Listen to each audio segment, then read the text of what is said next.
Good morning, Whittier Warriors. I'm Callie, and here with me is Noah. Welcome to the 22nd edition of the Whittier Morning Tea for Season 2. We're here to bring you the latest news from DC's very own Whittier Elementary School. You're watching Channel 9 News, where we spill the tea, and the news is always piping hot and real. And now for our breaking news story.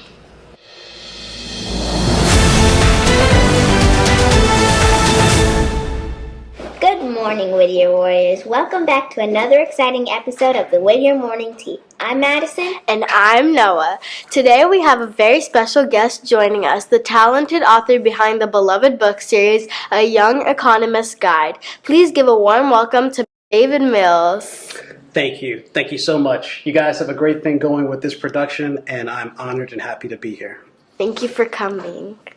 Thank you for being here with us today, Mr. Mills. We're thrilled to have you on the show. Thrilled to be here.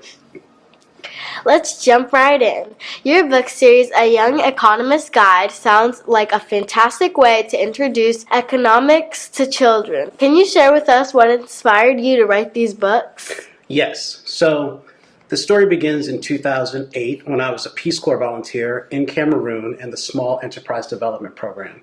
And so with that program, we work with local businesses, helping them run more efficiently and also teaching business classes around the community. And while preparing some lesson plans for the adults, I thought to myself, what if there were some lesson plans for kids as well that I could teach at the local schools? So I started coming up with characters and storylines and places and occupations for the characters. And the stories just started coming together. It was a bit harder to find an illustrator than I expected over there, and the project kind of was paused for a long stretch actually, until I had my first kid in 2017, and we received a lot of children's books from friends and family, and that kind of caused me to think to myself, why don't I revisit all of my notes that I prepared when I was in Cameroon, and I found an editor to help me tighten up the rhymes. I found an illustrator to bring the stories to life, and the very first book was Barriers to Entry, and I was just so impressed with how it came out that I thought to myself, we just have to keep this going. And so to see these economic concepts that I did not come into contact with until I was in college be digestible and understandable in a 24-page children's book just made me really excited and think to myself, there are other adults and children that I think would appreciate this. And so that's what inspired me to keep it going as far as I have with these books. That's very interesting. Fascinating. We've heard your books are filled with fun illustrations and jovial rhymes. Can you tell us more about the style of your books and how you make economics engaging for readers of all ages? Yes. So the illustrator did a wonderful job with the first book, and that has set the tone for the quality of illustration for all the other ones. And the editor did a great job with the rhymes. It helps the story flow very smoothly.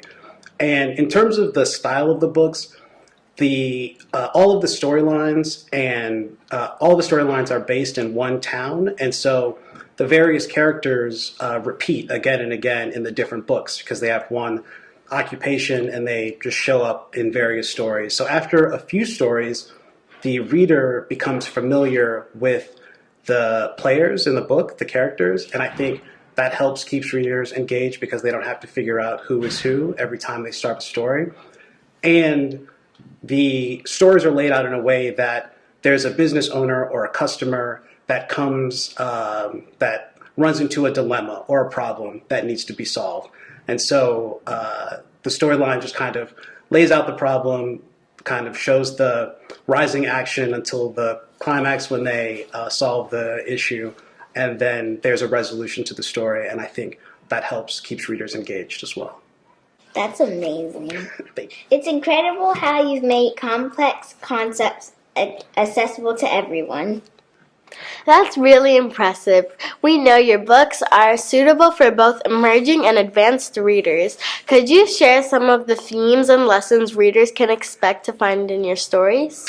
Yes, so we cover a range of topics such as, say, diminishing returns, tragedy of the commons. We even get into some more complex topics such as monopsony, which is the opposite of monopoly. So monopsony means that there's one buyer as opposed to one seller, and even into some more advanced topics such as Gresham's law.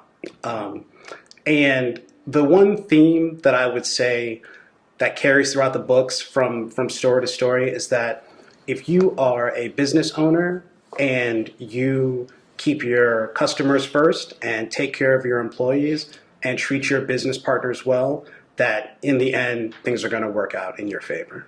That's really nice. It seems super enjoyable. Thank you. Sounds like such valuable lessons. Now we're curious. What do you enjoy most about writing these books? There are two things that I would say I enjoy the most. The first is when the book is finished, when all of the text and the illustrations and all the edits have been incorporated, and I see the final product, and it is just super satisfying to see this concept that most people don't come in contact with until they're adults laid out in a storyline or in a story that is 24 pages and has great illustrations and, in my opinion, is a fun read. And so that's very satisfying. And the other satisfying part is when I read the stories to my children. There's Jackson, who is 7, and Nia, who is 5. Or sorry, Nia's 4. Nia will be 5 in a few months. And seeing the concepts click for them is very rewarding for me. So I remember reading Complementary Goods to Jackson, and complementary goods are two goods where when the demand for one of the goods rises, the demand for the other good rises as well. And at the end of the story, I asked him to give me an example of complementary goods, and he said peanut butter and jelly, which was the correct answer, and it really warmed my heart. That experience really warmed my heart, for sure. That seems really nice. I'm going to have to read that book. Yes, yes. Now, we've heard some exciting news that you're interested in collaborating with our very own Whittier design makers to create merchandise for your books. Can you tell us more about that? Yes, super excited for this partnership. As you can see, there's volume 1 and 2 here. I'm putting the finishing touches on volume 3, and I'm starting to shift my focus from writing the books to promoting the brands and making sure that people are aware of them. And so I've been thinking about merchandise for a while, but wasn't exactly sure how I was going to go about it. And then I heard that there was a design makers club at Whittier. I'm familiar with the school. One of the teachers here, Melissa Black, did the lesson plans for the book.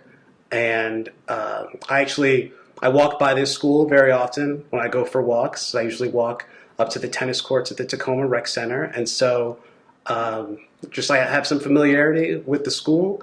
And when I heard there was an opportunity to partner with the Design Makers Group, I just had to jump on it. And so I'm super excited to see what comes of from this collaboration.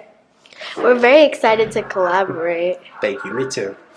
That sounds like a fantastic opportunity for our Whittier design makers. Can you give us any hints about the type of merchandise you have in mind?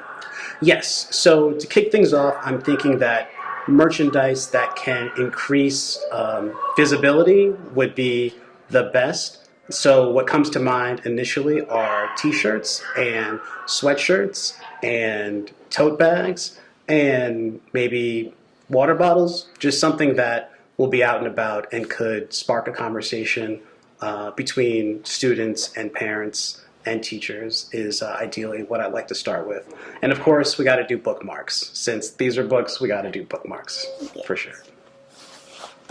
We can't wait to see what they come up with. Before we finish, could you share any upcoming projects or books you have in store for your readers? Yes, my next project, which I'm very excited about, is a book about Ponzi schemes. So just to explain what a Ponzi scheme is briefly, say you start off with someone named John who's a bad actor. So John will go to person A and say, I have a business idea, you should invest with me, give me some money, I'll invest your money, and you'll make a great return. So instead of investing that money, John keeps that money for himself. But he still has to pay person A their money back. So he'll go to John will go to person B and tell them, I have a great business idea. You should give me some money to invest. Then John will take person B's money and give it to person A to get them their money back. But then person B needs their money back. And so John now needs to go to person C to say, you should invest with me. And he gives person B, person C's money. And it continues up until John can no longer find an investor. And that's when the Ponzi scheme collapses. And so a lot of people fall victim to Ponzi schemes because I think the main issue is that they don't know that Ponzi schemes exist. They don't know what a Ponzi scheme is. And so when they come into contact with the scheme, they're not prepared to ask tough questions and just get to the bottom of whether this is a real investment or a Ponzi scheme. And so that's the next challenge I want to tackle, a children's book that lays out what to expect. Thank you so much for joining us today, Mr. Mills.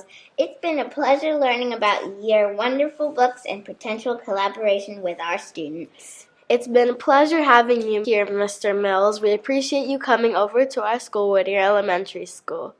Thank you so much for having me. I had a great time discussing the books and getting to know the two of you better. And, if you ever want me to come back, I'll definitely be here.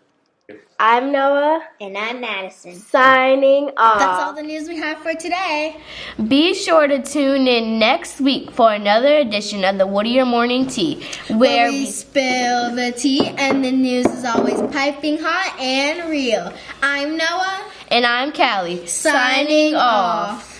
Have a peaceful and productive day and do it the Whittier Warrior way. And remember, if trouble finds you, find the nearest adult. If trouble finds you, find the nearest adult. Thank you.